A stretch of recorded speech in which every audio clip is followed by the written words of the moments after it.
Hi guys, it's that time of year. We've got a cardboard tube left over from the Christmas wrapping paper.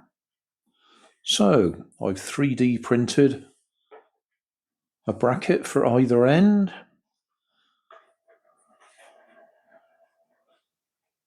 Bicycle spokes for axles, CDs for the wheels, 3D printed hubs for the CDs to go onto the axles.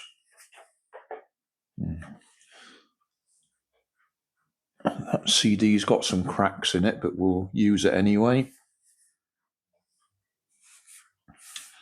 The only problem with this sort of idea, a long tube like this, obviously we're going to run the rubber bands up the middle. That bit's printed so I can attach the rubber bands onto there. And then at the other end, I'll wrap them round the axle, which you can't really see because it's a bit dark, but yeah, there's the axle. Yeah, the problem is how do you get the rubber band from one end to the other?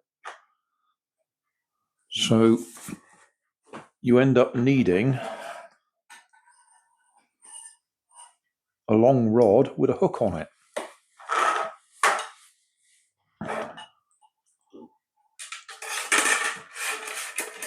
So you can shove it all the way up in there, get hold of the rubber band from the other end,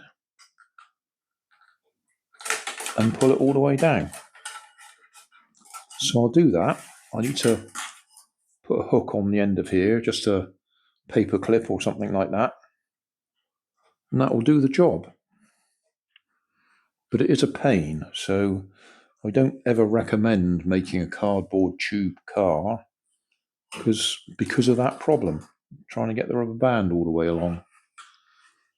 So I'll do that. I'll put a string of rubber bands in there and we'll give it a run.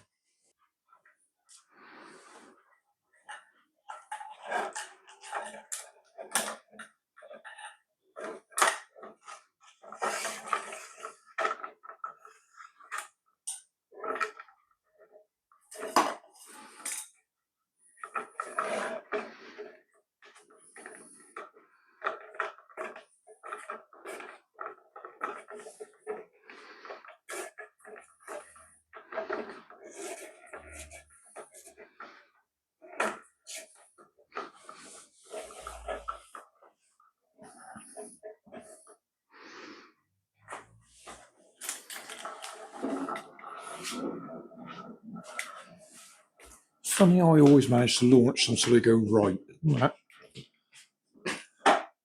Never mind, that'll do the distance. So we'll put the camera down there and see if we can hit the camera.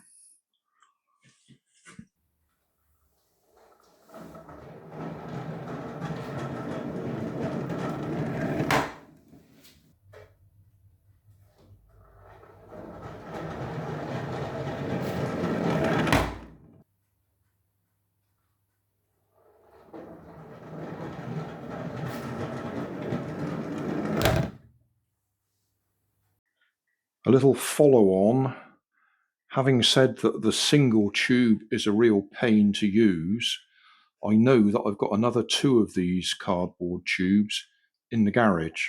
So I will make a twin tube version just to demonstrate it's easier to do it.